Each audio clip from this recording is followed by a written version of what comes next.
पाकिस्तान तहरीक-ए-इंसाफ के MPA सरदार अहमद अली दरीशक ने government girls high school पायगां की खस्ता हाली और बच्चों के खुले आसमान तले तालीम हासिल करने का नोटिस लेते हुए chief executive education officer Abdul Ghaffar Langah के हमरा गर्ल्स हाई स्कूल पायगां पहुंच गए।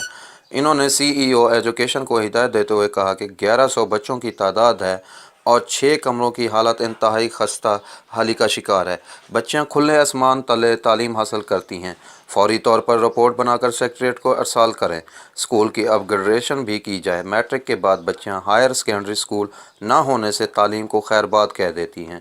इनके पूरे हलके में PP 290 में कोई हायर सेकेंडरी स्कूल नहीं है। स्कूल की अपग्रेडेशन बारे में फौरी तौर पर इक़दामात किए जाएँ ताकि बच्चियां आगे स्कूल जा सकें और तालीम हासिल करें। जी इरफान हुसैन बुज़दार कैमरा टीम के साथ आवर न्यूज़ डेरा गाजी खान।